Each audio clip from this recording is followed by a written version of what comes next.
Okay,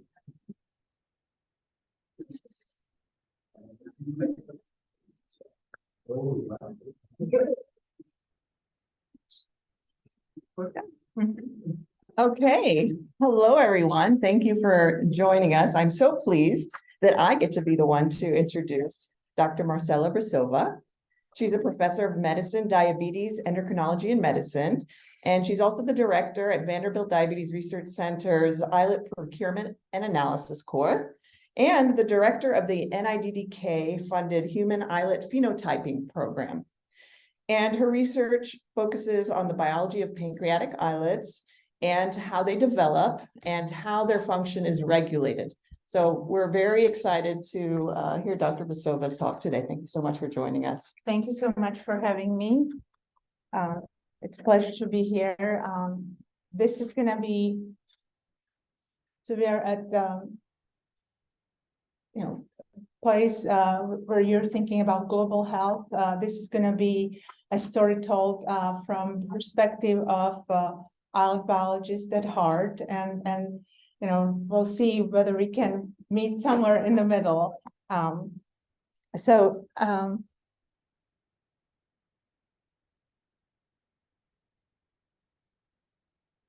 I thought it would be helpful to go over the outline and what I'm going to be talking about today. I thought it would be great to give you an overview of infrastructure to study molecular and genetic features of diabetes, with the focus on primarily pediatric pancreas and type 1 diabetes.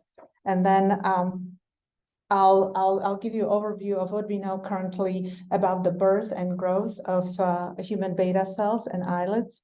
And I will talk a little bit about islet microenvironment, including neurovascular and immune compartment, something that I've been interested initially in mouse models of pancreas development and beta cell regeneration. And now also talk about a little bit related to human islet physiology, how it changes over age and in type 1 diabetes.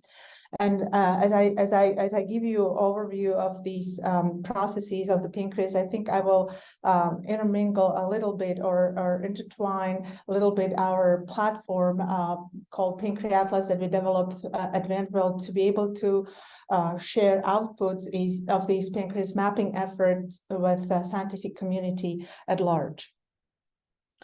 So pancreas, as we know it, is an organ that plays two very different roles. It produces digestive enzymes. 98% of pancreas is exocrine tissue, and then it has endocrine compartment that generates and secretes hormones. And that's the job of pancreatic islet. It's a multicellular mini organ.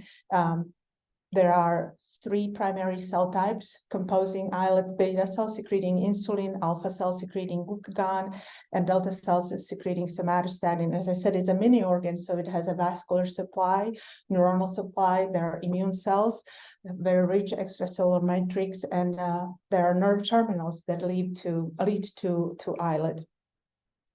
And as we think of diabetes, really reduced pancreatic beta cell mass or impaired function are hallmarks of all forms of diabetes.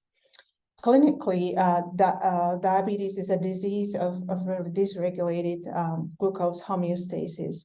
And whether you take type 1 diabetes, monogenic diabetes, type 2 diabetes, or other forms of diabetes, all of them are being currently diagnosed by measures of elevated glucose. So the challenge that we have from diagnostic and treatment standpoint to incorporate really molecular and genetic features of diabetes to get us one step closer to precision medicine and prevention. And what I would like to share with you today is a little bit of information about resources that are currently generating data from human pancreas and islets here in the United States. We are very fortunate at Vanderbilt. We are part of all these 5 programs, and I'll focus today on these 4 programs here: a human pancreas analysis program, a network for pancreas organ donors with diabetes, a human islet phenotyping program of IIDP, and a special focus on human atlas of the neonatal and early life pancreas, focusing on pediatric pancreas that have been funded by Hemsley Charitable Trust, and we are very fortunate to be part of this. So our focus on pediatric pancreas was really inspired by work of Annette Ziegler, who's been conducting population studies in focusing on type 1 diabetes. And what they found was that autoimmunity to really beta cell proteins develops very early in life, and children who develop 2 and more autoantibodies in very first 2 years of life, they have anywhere from 50 to 60% chance of developing type 1 diabetes by age of 10. And if you think of it, really trajectory to development of type 1 diabetes will be very much dependent on initial beta cell mass. And what we know from autopsy studies done in adult individuals, it can vary as much 3 to 4-fold. And so, again, when you look at the current staging of type 1 diabetes, really the thought process is that there's a triggering event, and then you generate 2 and more autoantibodies. That will be stage 1 of type 1 diabetes. Then it progresses to dysglycemia, and finally there's a symptomatic onset of type 1 diabetes. What we are really interested in is this stage 0, right? Understanding real development, establishment of beta cell mass, and how this is transcriptionally regulated, how beta cells and islets interact with immune cell compartment, and also how islet function changes over lifespan, going through process of maturation after birth to adulthood. And to be able to do this, what we had to do and build at Vanderbilt, and Al Powers, my colleague and person who I've been working with for past 20 years of my professional career, has been really instrumental at its establishment of this infrastructure that allows us to get access to pancreas from organ donors, and also access not only tissue, but also pancreatic islets. And so in terms of pediatric pancreas, what we've been able to do is to categorize donated tissues into neonatal, infancy, and childhood period. And we are closely working with world-renowned expert on human islet isolation, Rita Bottino. She's based at Imagine Pharma now in Pittsburgh. And from the same organ, what we can do is to collect tissues from 3 regions of the pancreas: tail, body, and head. And from the same organ, we can collect both. Rita can isolate islets, and also we can get cross-sectional slices from these different regions of the pancreas that are going through a multitude of histological procedures that we can actually get down all the way to electron microscopy, and also collecting at the same time a living pancreatic slices where we can study. Our collaborators at University of Miami are looking at in situ islet physiology, and connecting this information to multi-omic approaches in collaboration with group at University of Michigan to really be able to connect genetics, genomics, and cellular function. So what's the distribution of islets overhead, tail, and in adult tissues, we tend to see more islets in tail. the tail? In the tail. Mm-hmm. An important part of this process is that we can actually link this information about a pancreas molecular features and islet molecular functional features to clinical summary, redacted medical chart from each individual. And so really over past few years, that had been a push toward these multimodal approaches to studying human pancreas and islets. And really what is exciting about these initiatives that you can integrate tissue imaging and architecture, understand cellular relationships and communication of the cells in situ in the organ, and then overlay on that physiology and function, and go deeper into actually understanding transcriptome and epigenome of pancreatic cell types, and connect this further to genetic risk information and variants. And obviously, to do this integrative analysis, you need ways to share and deposit the information with the large community around us. And for this purpose, what we built at Vanderbilt is this platform called Pancreatic Islets. And I would like to recognize my two dear colleagues, Diane Saunders and JP Cartier, who've been they've been instrumental in putting this platform together. Currently, it harbors primarily imaging information on pancreas, but we are soon hoping to incorporate also molecular features of the pancreas into the platform. And just thinking of this roadmap for study of human pancreas, we apply this roadmap to early type 2 diabetes through very unique collection of the tissues that Al Powers was able to assemble at Vanderbilt, and really been able to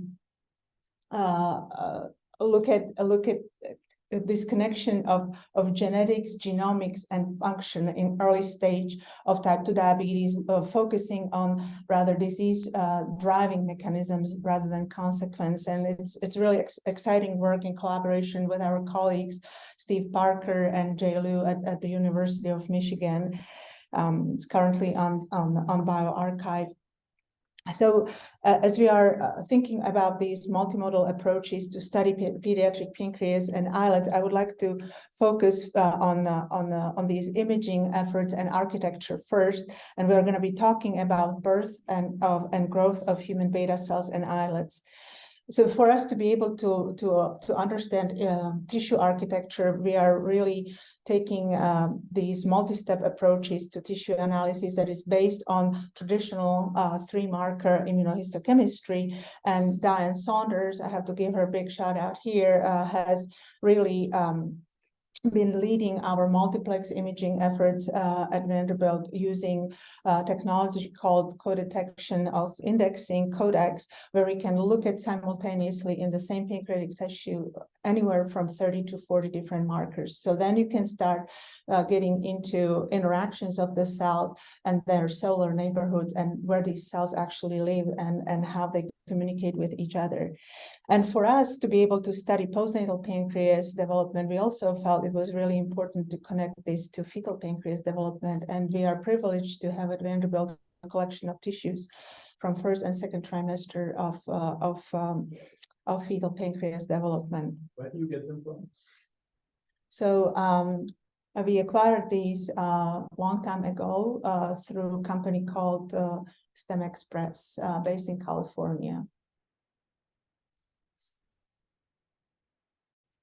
And so what I would like to highlight here that there are important similarities, but also differences between mouse models of human pancreas, mouse and human pancreas development. We know that early processes of pancreas organogenesis are very well conserved between mouse and human. But then when you look further, one thing that is really distinguishing the two organisms is distribution of endocrine cell types throughout the pancreas. So when you're looking here, you're looking at mouse pancreas at embryonic day 18.5, and you can see that islet clusters are aggregated in the central regions of the pancreas, right? Whereas in human fetal pancreas, halfway through second trimester, you can see endocrine clusters are nicely distributed throughout the pancreas. And this is what it looks like also at birth. And so what we discovered, the reason for this different distribution of islets is actually or lies in place of birth of endocrine cells. So in mouse, endocrine cells are born what is called trunk of epithelial tubes, whereas in human, they're born in tips. And I'm going to illustrate that, what I mean by that. So through collaboration with a group at University of Toronto, Christina Nostro, they were interested in this this protein called GP2. They identified GP2 as a marker of pancreatic progenitors looking at human embryonic stem cell differentiation. And we took it further and applied it to actually pancreas. And what we see that GP2 marker, progenitor marker, is really nicely expressed around periphery of developing pancreatic lobes. And so when you go back from early neonatal stages to fetal pancreas, you can see that this marker GP2 is being expressed in what we call tips of epithelial tubes. And this is where endocrine progenitors marked by co-expression of two critical transcription factors, PTF1A and NKX 6.1. That's where they reside. And what is really, you can see them nicely here, sitting in the tips of epithelial tubes, making already insulin. And what is really fascinating about human pancreas is that these progenitors are present in the pancreas after birth, whereas in mouse they are not present in the pancreas past embryon past oh gosh, mental blood, past birth. In human, they tend to persist, and we see them actually all the way through infancy. And you can see the ones that are co-expressing still those two transcription factors, PTF1A and NKX 6.1. Yes. Yeah, two questions again for my. Yes. Yes. This is very provocative data. The fact that the mouse and the human are different. So does it mean that a lot of the studies that have come from knockout mouse models are problematic? I think the way I see that, and I will illustrate that also in terms of human islet architecture, how different it is from mouse. I think there's a great value in utilizing mouse models, right? There are things that cannot be done in human and we can do in mouse, but I think we need to be cautious translating our findings from mouse to human. I think mouse, the mouse is still very, very valuable model to look at different aspects of human of islet biology and also immunology. So two follow-up questions. So what about primates? What about primate pancreases? Are they closer to each other? So initially, we actually looked at architecture of mouse primate. This was rhesus macaque islets and also human islets, and distribution organization of endocrine cell types within the islets in rhesus macaque is very similar to human, and those two species are very different from mouse, meaning that mouse has more stereotypical organization of endocrine cells, where beta cells form what I would call core of the islet, and non-beta cells are distributed around the islet periphery. Non-beta cells such as alpha cells primarily and delta cells. So my final question. So the human progenitor, islets are progenitor cells. Embryonically, where are they from? So does it give us an idea of how we can regenerate that? So all pancreatic cell types, and I told you early on, pancreas has really dual role. Their common progenitor is, they arise from the common progenitor. One of the transcription factors made in those progenitor cells is PDX1. And it's something that we were looking at very early days. But all cell types, epithelial cells of the pancreas, are derived from the common progenitor. So it's really interesting how the two compartments develop and then play very different roles in whole body physiology. Right? Maybe in attempts to grow them. So currently there are actually there has been a lot of work done toward differentiating endocrine cells from common pancreatic progenitors. There was a work led by Doug Melton. Actually, the islet-like cells are online, and there are FDA actually approved clinical trials. There have been already 3 individuals, to my knowledge, who have been infused with with the beta-like cells, and I think that they were targeting probably like 15 individuals. They are still transplanted into the liver, as primary human islets would be transplanted for individuals with type 1 diabetes. Yeah, but it's a very exciting time, very exciting time. So there are progress on both technology side, but also cell therapy side. Just to follow up what I told you earlier about patterns of endocrine cell birth, because endocrine cells are born in a different part of epithelial tubes, unlike in mice, that leads to very different distribution of islets across the tissue, and you can see how it progresses from first through second trimester here. This is halfway through second trimester at neonatal stage, and then infancy and childhood. So you can see that population of endocrine cells or islets is becoming less dense, and it's because exocrine pancreas expands a lot more after birth than endocrine compartment. And you can also see down here at the bottom that we start with small clusters, and initially at birth, actually, human islets have architecture very similar to mouse, meaning that the core of the islet is formed of beta cells, and non-beta cells are sitting around the perimeter. But as development after birth progresses, endocrine cells become more intermingled with one another, leading to this more interactive endocrine cell assembly within the islet. So these pictures of histochemistry or codex? So these are 4-marker classical immunocytochemistry images. So what's the advantage of codex? Well, codex can bring in 50 markers at once.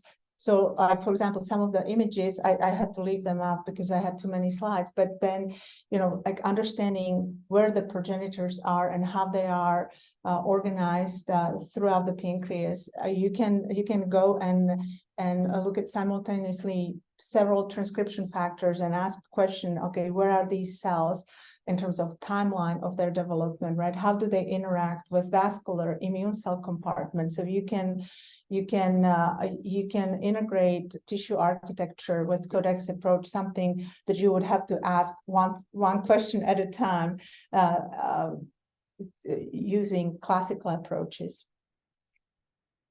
And so this is something that I told you earlier on, that the pancreas expands rapidly after birth. It's a nearly 40-fold expansion within the first decade of life. But you can see that pancreas size mass varies from individual to individual. You can see it when we zoom in closer on infancy stage, and then also at the neonatal stage, right? So very different size from individual to individual. And something that I pointed out in images at birth and during this neonatal stage, really endocrine cell population by far is most dense. It starts going down after birth through infancy and childhood, and in adult, islets are only 2% of the total pancreas. At birth, it's anywhere from 15-20%, right?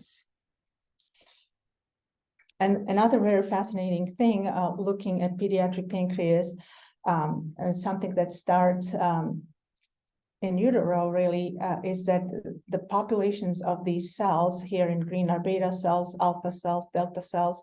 They vary greatly. So during fetal period, beta cell lineage decreases, and at the transition from first to second trimester, with rising alpha and delta cell population, and really halfway through second trimester, the 3 populations are nearly equal, right? And this is also present at birth, and then after birth, actually delta cells are decreasing in overall population, and there is a more equal distribution of these small populations of delta PP producing cells and ghrelin producing epsilon cells. So they really kind of remain steady throughout fetal and postnatal development. But why that is?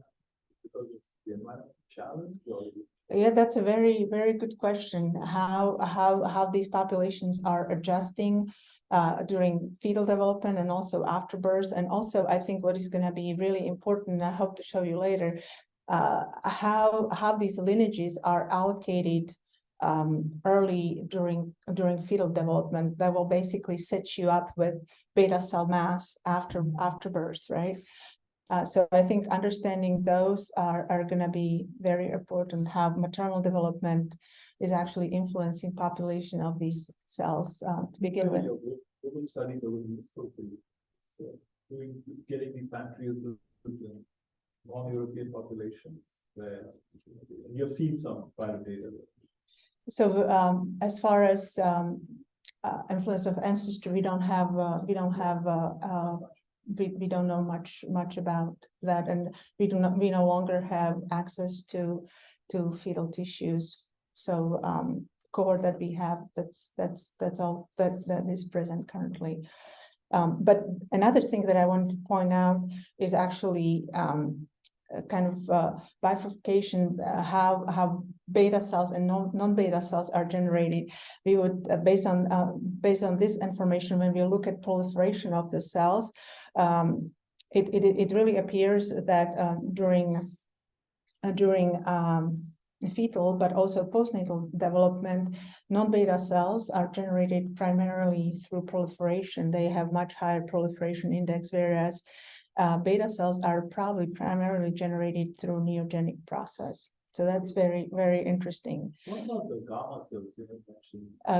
PP cells, we know very little about them, very little. It really, as far as islet biology, everything started with beta cells. The field has slowly progressed to understanding alpha cells. Delta cells are still very much open question, and we don't know much about PP cells and ghrelin cells. So what we know currently about the delta cells is that it produce somatostatin, right? It's a GPCR, and it's supposed to, somatostatin is putting brake on both alpha and beta cells in terms of their secretion. Yeah. There's very interesting relationship of alpha and beta cells more being promoting beta cell secretory response, and on the other hand, beta cell putting a brake on alpha cells through production of GABA, for example, or serotonin. So these cells produce they produce factors that are normally found also in brain. So understanding intra-out communication, I think that's a big effort currently in the field to understand how alpha, beta, and delta cells may actually influence, set point for glucose set point in living organism. So I think for the field, there's a lot to figure out. I don't know whether Al and Katie showed you some of the pilot data from India. Did they show it to you at all? I have not had a chance to review those with them. We used your methods, and they got 5 pancreases, non-pancreatic pancreases, and they hadn't measured the pancreatic weight, unfortunately. But on immunohistochemistry, the total islet area in the Indian pancreases seems to be reduced, and this is across. And we compared with the range of BMIs in the Vanderbilt. So that was one thing. And the proportional distribution, a higher proportion of Indian islets seem to be beta cells, and very small proportion seem to be alpha and delta. So I will share some information from that we generated as part of human islet phenotyping program, where we can. These are isolated islets that are being distributed for research throughout the United States, organized by Integrated Islet Distribution Program that allows us to look at a larger population of islets through multiple ancestries, and these would be still. These are all self-reported ancestries at this point, but I think it gets to your question about Indian population to some. So why do you think the high proportion? I mean, 2 questions. Number one, why might the total islet area be lower? Is one question. The other is, why do you think a higher proportion of the islet cells, beta cells, in the Indian pancreas? I would love to know. What would your guesses be? I think it may be genetically, environmentally driven, right? As I pointed out, from what we know about, fetal islet development, I think allocation of those endocrine cell types happens very early on, and how maternal environment is influencing an environment where you live in, and genes we inherit from mom and dad. That's what we get, but environment, and I think it's going to be playing big part. Does a woman's pancreas change during pregnancy? Her own pancreas? Whether they change during you mean insulin or the function of the distribution of the cells and the function of the cells. This is maternal or Maternal. maternal. I do not know much about changes in distribution of the cells, but I mean, some individuals are predisposed to gestational diabetes and developing insulin resistance. So I think there's a lot that we don't know, and we'll have to sort out going forward. But this is just a quick illustration, sort of overlaying, populations of the cells, and then proliferative potential of these cells. Really, you can see nicely that alpha and delta cells have more proliferative capacity, whereas beta cells do not proliferate as much and are probably generated primarily through neogenic process. And so I alluded to that earlier, that islets do not live in vacuum within the pancreas. They are connected through their vasculature and also nerve terminals to the rest of our body. And so I was just going to go and show you a little bit of what we know about their vascular and neuronal assembly. So here I'm going to play a video of this is the pancreas at halfway through second trimester of pancreas development, and red are nuclei visualized for transcription factor PDX1. Remember, that's a factor expressed in common pancreatic progenitors. And then blood vessels are here shown in green, and beta cells are blue, in producing insulin. And you can see nicely that islets are interconnected within forming a pancreatic lobe. They are interconnected with each other by vascular supply, but also islets residing in adjacent lobe, they are connected through vascular supply. So it's really fascinating how vascular architecture is assembled within the pancreas. And what is really interesting is, and this is conserved in both mice and humans, is that vascularization and innervations are not developmentally synchronized. So islets develop vascular supply very early on, but you can see these large endocrine clusters, and now so they're very nicely vascularized. Here is larger interlobular blood vessel. And then when we look at neuronal projections, again, larger nerve bundles travel along the blood vessels, but these clusters are not innervated yet, right? And you can see these empty spaces here. And really, when we look at this closely histologically, what we see is that innervation in islets is really completed within 5-7 years of age.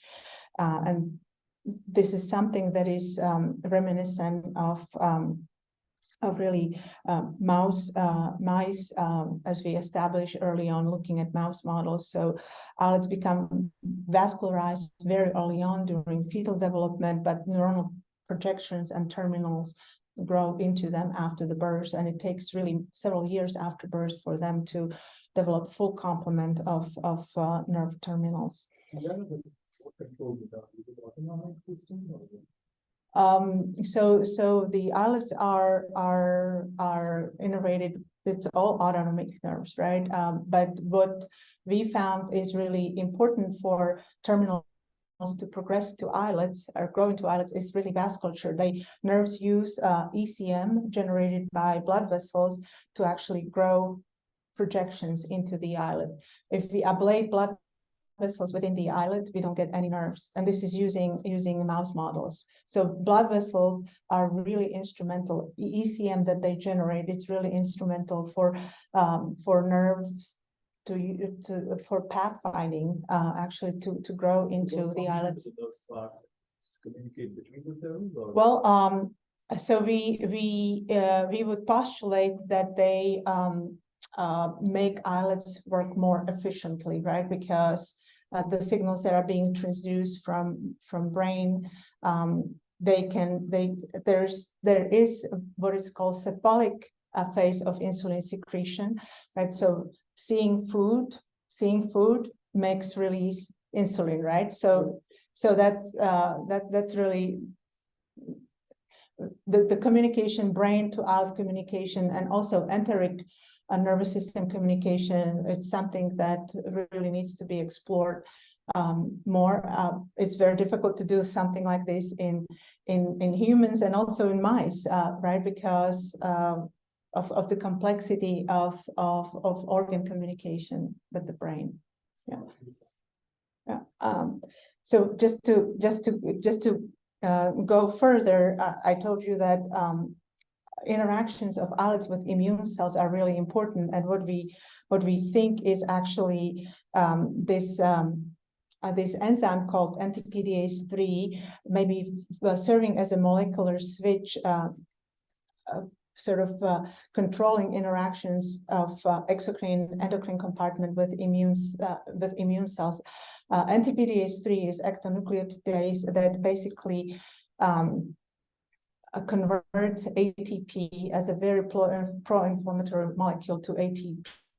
And so at birth, as you can see, islets have very little ATP, so maybe have very little of anti-PDH3, so maybe they cannot quite handle extracellular ATP very well, and may be more prone to invasion by immune cells, and later on when by age of 5 during childhood period, when the cells start actually making this ectoenzyme to deal with extracellular ATP.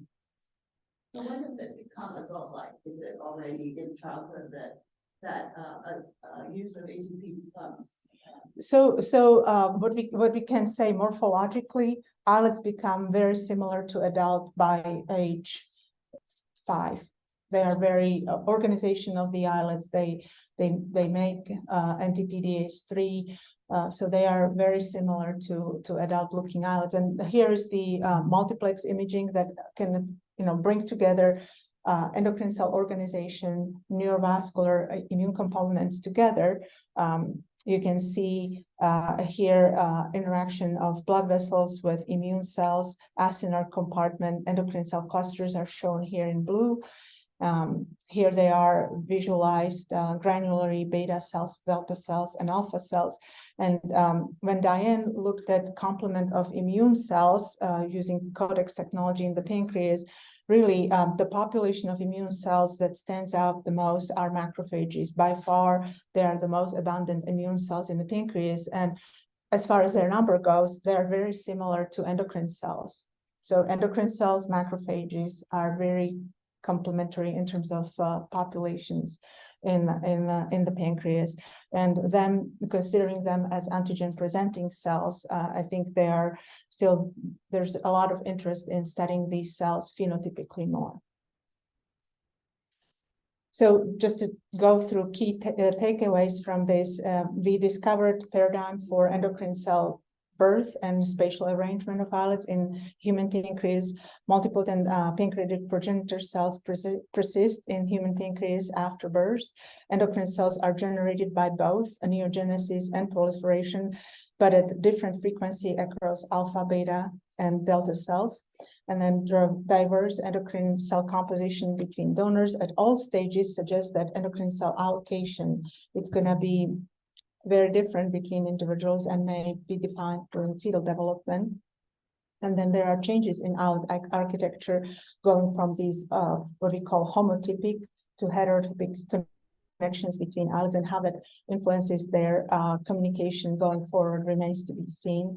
Islet innervation develops much later than vascularization, and we know from mouse models that islet vasculature is essential for generating nerve projections into the islets. And then finally, this ectoenzyme anti-PDH3 we would postulate may serve as a molecular switch in immune cell interactions with islet cells and exocrine tissue, and by far macrophages are most abundant immune cell type within the pancreas. And so with that, I would like to tell you, if we have still time, I would like to tell you a little bit about changes in islet physiology across age, and what does it mean for type 1 diabetes. And I told you earlier that mouse islets are very different from human, but for human islet, it takes actually almost 5 years to get to the point to look very much like adult human islet, right?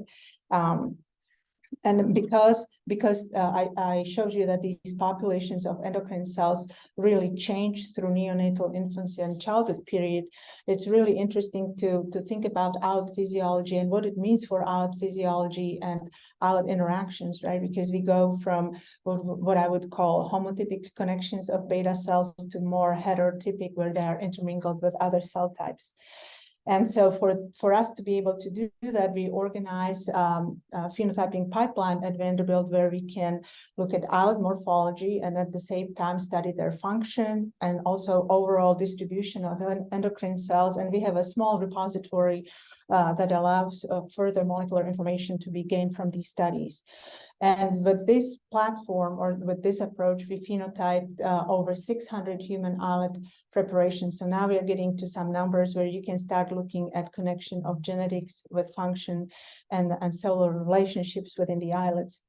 And so our physiological profiling is organized in a way that we can simultaneously look at secretion of insulin and glucagon, thinking of beta and alpha cells working as yin and yang, right? Beta cells lowering our blood sugar and alpha cells raising our blood sugar in the states of hypoglycemia.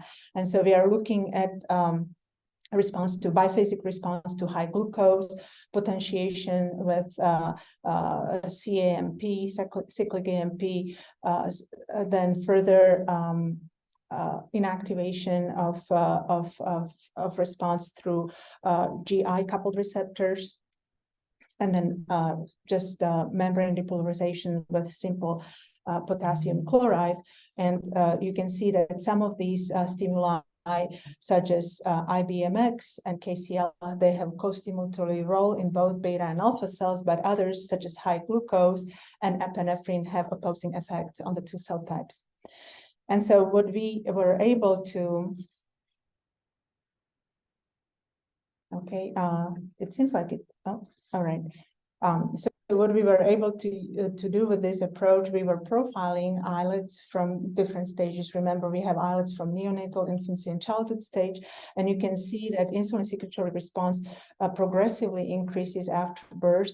What is really interesting is this adolescent population where response seems to be going down. So that's a really interesting question. What may be happening in adolescence? When we look at hormone content, you know, it's much higher through postnatal period adolescence compared to adulthood. And on side of the glucagon, alpha cells, they are also gaining their glucagon secretory response after birth.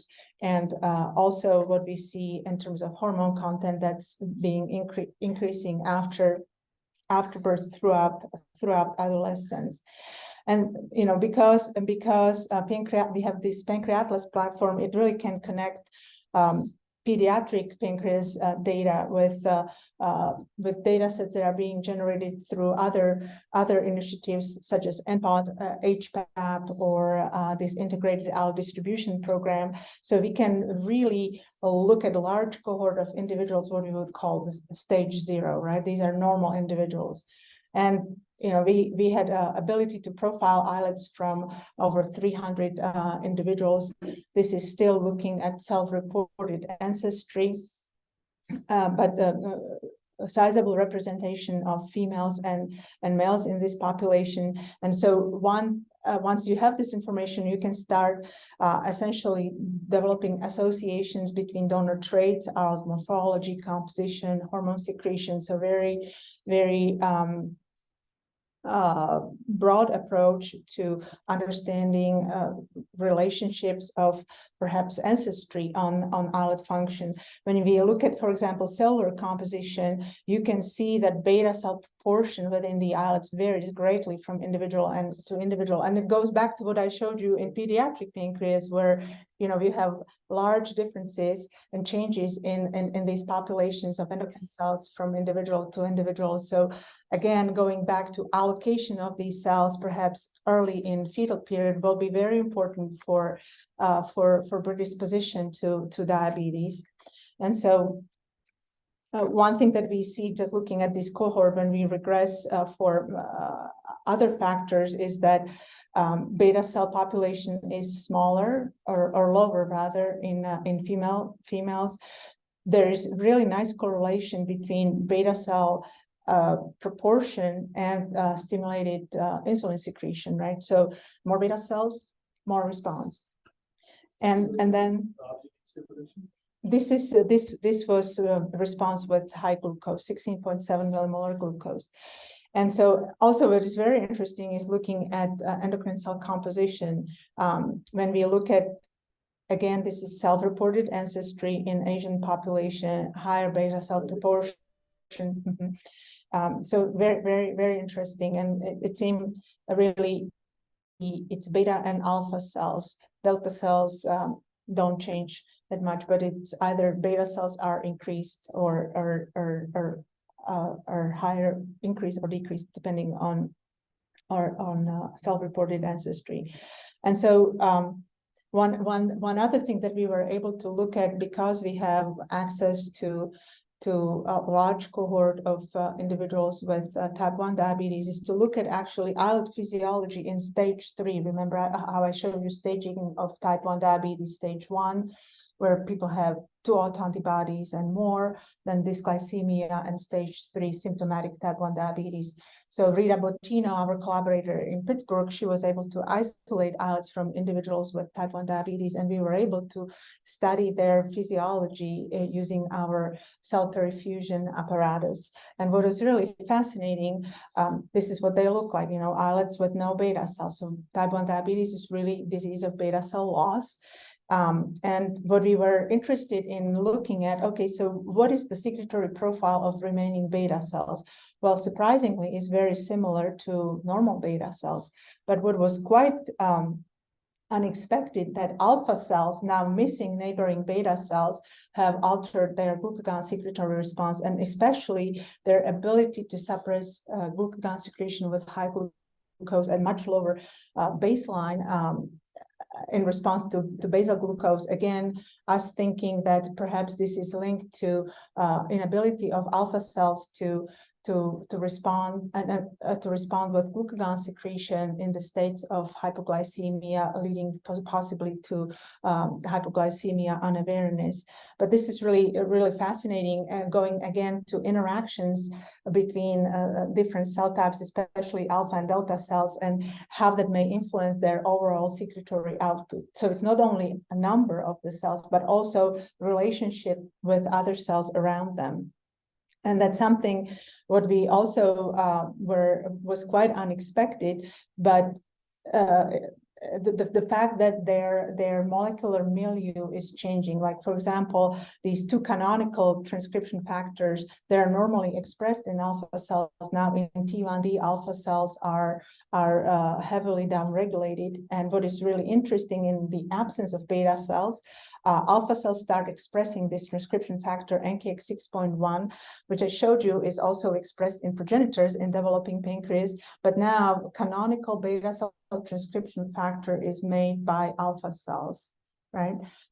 In rodent models, it was shown that alpha cells can actually transdifferentiate and become beta cells in a state of like 99% of beta cell loss. In humans, we were not able to find cells that or indication of transdifferentiation as a way to co-expression of insulin and glucagon in those cells. So it's really interesting how through these molecular studies of islets from type 1 individuals, we were able to pinpoint really intrinsic defect in alpha cells in type type 1 diabetes in the absence of beta cells. And what we postulated from these observations was that, alpha cells in type 1 diabetes become dysfunctional because of either extreme beta cell loss or chronic hyperglycemia and repeated episodes of hypoglycemia that individuals with type 1 diabetes normally go through. So like an exhaustion of alpha cells.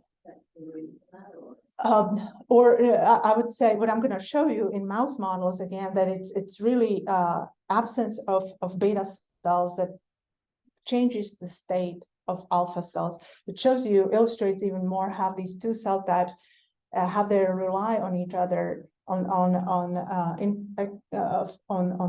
cellular interactions to be able to function properly, right? Because what I was going to show you that for us to be able to study human cells, primary human cells, and being able to genetically manipulate them, we developed this organoid system, and we can actually in islet organoids we can model type 1 islet. We can make islet primarily of alpha cells.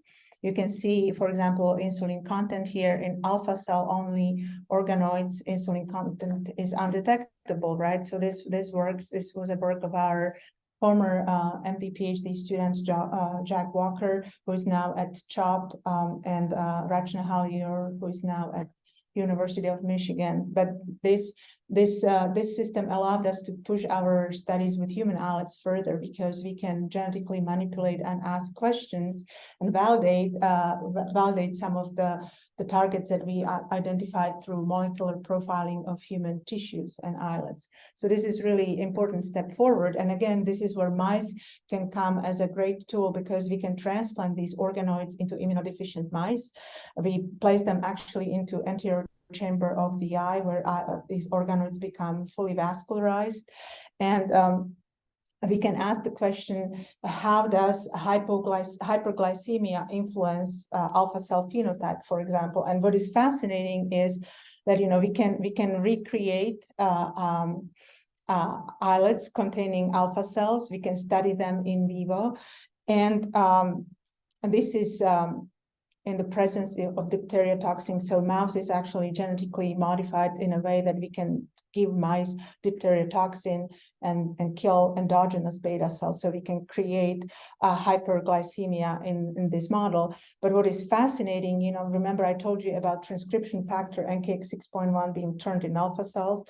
Well, long and behold, here it is. It's just mere absence of beta cells with or without hyperglycemia turns this transcription factor on in alpha cells. So it tells you that alpha cells really depend on their neighbor beta cell, and just absence of beta cells alone may be important for overall alpha cells, for changes in alpha cell state.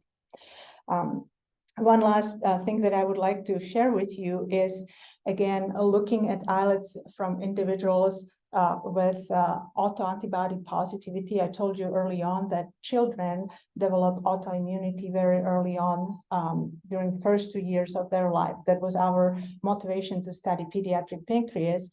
Well, through programs such as NPOT and HPAP, we have access to islets from autoantibody positive individuals, and these are individuals who are positive for single autoantibody, glutamine decarboxylase, GADA. And what is really interesting, again, when you look at the staging of type 1 diabetes, so these would be technically islets from stage 0, right? There's single autoantibody, very low chance of developing type 1 diabetes. But here what I'm going to show you, what we published last year, is that these islets are not quite normal. Alpha cells have already impairment in their secretory output. You can again see a lower glucagon secretion, and this is with full complement of beta cells, right? Now, what happens to beta cells? Well, beta cells, they seem to have normal secretory output, but only when you normalize it to overall islet volume. When you normalize it to islet insulin content, the response is diminished. And then when we've looked at pro-insulin secretion, is heavily dysregulated in these GADA positive in these islets from GADA positive individuals. So that tells us that there are changes in beta cells that precede onset of type 1 diabetes. And for simple-minded biologists like me, this opens up opportunities for intervention and perhaps for disease prevention. And so I would just like to conclude with a few remarks, is that we adopted well-established phenotyping pipeline to compare islet physiology across the state, across the age, but also have opportunity to study islet physiology in different stages of disease, such as type 1 diabetes. After birth, islets gradually increase both insulin and glucagon secretory outputs, and this is accompanied by changes in alpha, beta, and delta cell arrangement. And how is this playing role in overall physiology of islets? We still don't quite understand. Islet composition is influenced by gender and ancestry, what I showed you for a cohort of over 300 individuals, and insulin and glucagon secretion in adult islets, it's highly associated with alpha, beta, and delta cell composition. So again, allocation of these lineages early on in development is going to be very important for predisposition to the disease. And I think as looking at metabolism, metabolic features of individuals, whether they are single or multiple autoantibody positive, is going to be really important to take advantage of the window where for intervention. In November of last year, FDA approved first immunomodulatory therapy for type 1 diabetes, a medication called teplizumab.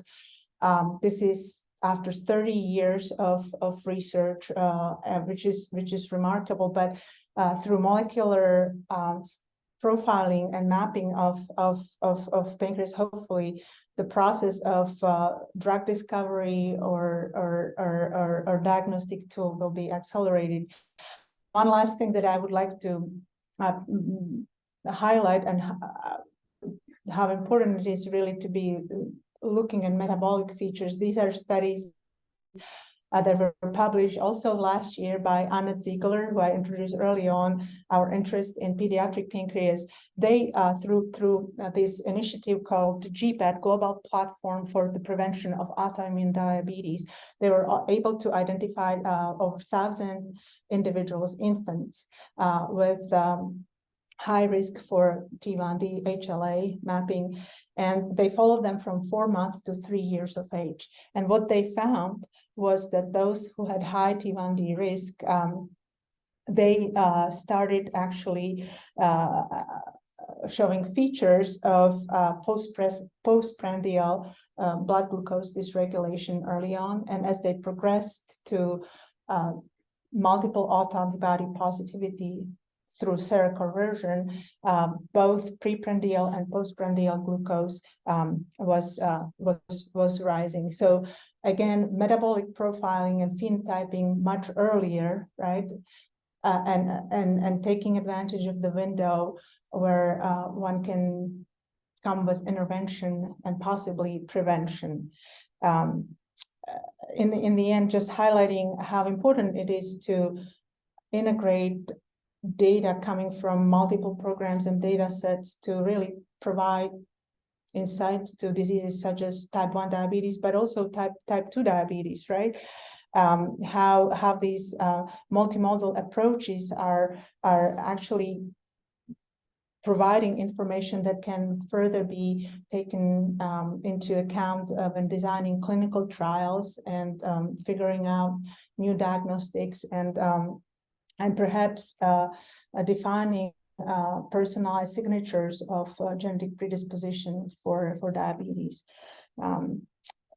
Again, I feel our Pancreatic platform is currently connecting multiple programs and hope it will be a roadmap for how we bring knowledge emerging from these multimodal pancreas and islet mapping efforts together with genetics, and then bring it further to clinical trials to bring therapies on board much faster.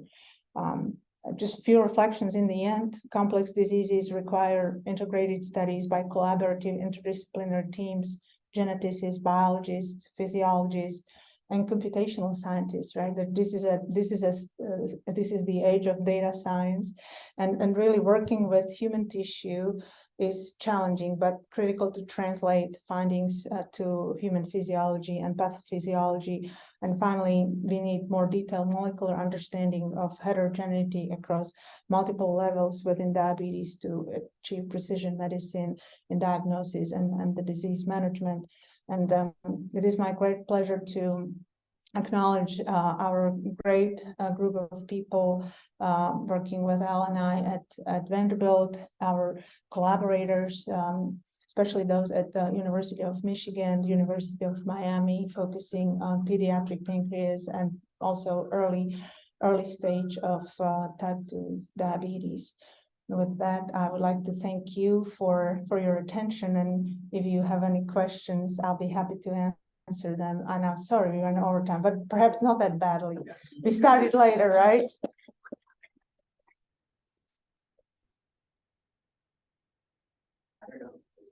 I expect the chat can come off mute if they want to ask questions, but. Okay, so I have a question. In the final slides that you were showing related to the type 1s, since most of those kids were, I think you said within the first 1 or 2 years of life that you were having those cells from, or those tissues from, how does innervation or vascularization, is it different? Because that's an important time when those are developing, right? I was wondering if you had a chance to look at that. So 1 to 2 days after birth, so nerves are not in islets yet. And we have not looked at closer how density of capillary networks changes across the lifespan, but that's a great question. We should look at that because it may be, we know in mouse models, absence of vascular network within the islet prohibits ingrowth of nerve terminals into the islets, but how that changes after birth, we don't know, and how it may influence innervation patterns. It's a great question. Yes. Yeah. I'm just curious why didn't you study the first semester? Like, because I know that you have second trimester, first trimester, but you don't have third trimester, and I know that it's when the baby grows a lot, and I was just curious if that changes in the organs also changes the anatomy and the disease. We have not had a chance to do that, but there's a big burst in endocrine cell generation between beginning of second trimester and halfway through second trimester. So, and to your point, yes, that's when baby grows the most, and yeah. And regarding to physiology, kind of, and I know that it's like you're mentioning here, week 11 and 12, that I guess when like, or my understanding of the pregnancy physiology is like the first weeks, the baby is not able to produce insulin. The insulin comes from the mother, and there's like an insulin resistance.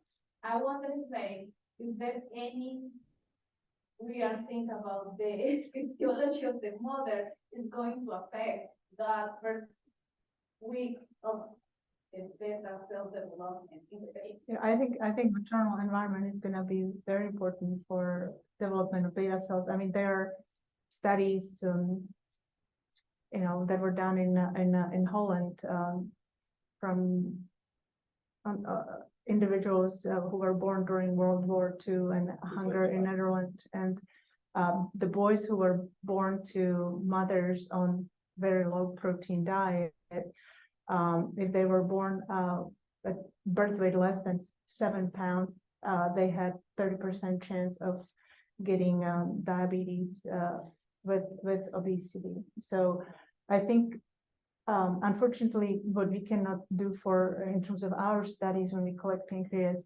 we don't collect information about birth weight, but I think that would be a really important thing to have access to. Is, to your knowledge, regarding mass, pancreatic mass, is it associated with birth weight, to your knowledge, or, is it known out there that there are certain factors that are associated with pancreatic mass? Just curious.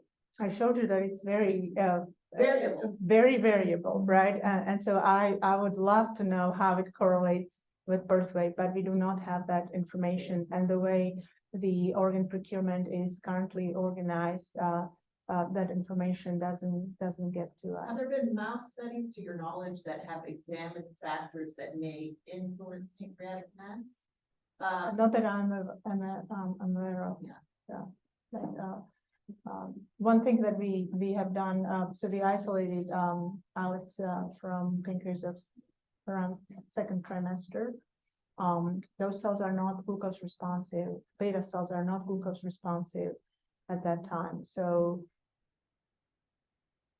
things, I don't know what they are during second trimester, but beta cells are very, very early stage.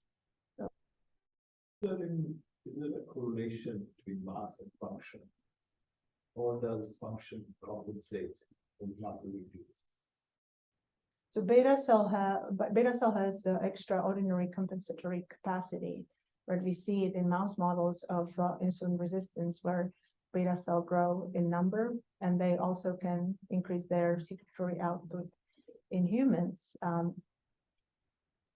the autopsy studies that were done by Peter Butler, they showed that there's not as much hypertrophy in human as it is in mouse, right? And how they can adjust to metabolically to actually secrete more insulin that had not been studied in human. The other question is, suppose you saw, like, for example, you showed the proportional distribution of islet cell donation and others, etc. And say the islet cell area was with. Do you think it's different because you're born with lower islet cell area, or is it because of some intrauterine stress that's caused atrophy of the islet cells? What's happening? Oh, we don't know what's happening, but it's I think what's going to be really important, the fact that we had opportunity to study so many pediatric organs, nearly 100, right? And you see such a variation at birth, right? I feel that allocation of these lineages is going to be happening during maternal, and I think how maternal diet is influencing generation of these cells and their programming, right?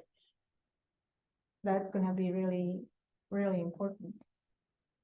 I think, I mean, what mom eats, it's going to be, and the lifestyle, and I think all of that, so there are genes, and then there are environmental factors that are influencing whether we develop certain diseases or not, right? Goes to type 1 diabetes as well.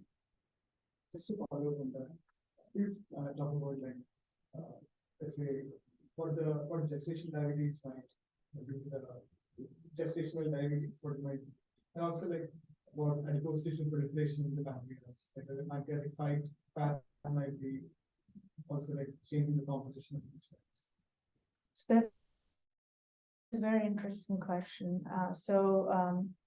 One of my colleagues, Jordan Wright and Adele,